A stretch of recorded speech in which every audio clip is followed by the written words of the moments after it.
और एक बार पंडित जी गिरिराज जी से दावानल कुंड पधारे तो उड़िया बाबा ने कहा चलो पंडित जी यमुना स्नान करके आवे। तो उड़िया बाबा का कमंडल अचला पंडित जी के हाथ में था। आश्रम से तमाम ब्रह्मचारी साधु संत सब गए। पंडित जी महाराज को के पास तो लंगोटी और अचला और कमंडल उड़िया बाबा का था, वो तीर पर खड़े थे, उनको सेवा मिली हुई थी, वो लेके खड़े थे। और श्री उड़िया बाबा भीतर गए, जल में प्रवेश किया, स्नान करने लगे तो बाबा भी जल उलीचने लगे और उनके साधु संत ब्रह्मचारी उन पर जल उलीचने लगे। तो पंडित जी को मन में यह आना चाहिए था, बताओ इतने बड़े महात्मा बच्चों जैसे खेल रहे हैं, ये क्या है, ये कोई सभ्यता है क्या?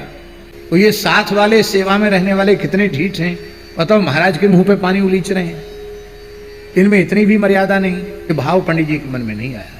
पंडित जी के नेत्रों से आंसू बहने लगे। अहो आज मेरो कितनो सौभाग्य है, भगवान साक्षात अपने सखान के संग यमुना जल क्रीड़ा को सुख दे रहे हैं। क्योंकि वो तो गुरु तत्व में मनुष्य मानते ही साक्षात श्री कृष्ण है। और ध्यान देकर सुने दीनबंधु दास जी, इतना मन में आते ही जहां उड़िया बाबा हैं थे खड़े जल में, वहां साक्षात श्री कृष्ण प्रकट हो गए। जहां चारों ओर संत और ब्रह्मचारियों की मंडली खड़ी थी, वहां श्री दामा सुवल तोक आदि संपूर्ण सखा प्रकट हो गए।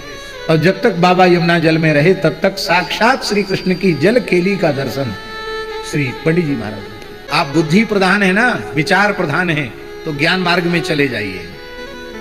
लेकिन यदि भाव प्रधान आप हैं तो ही आप प्रेम पथ के पथिक बन सकते हैं।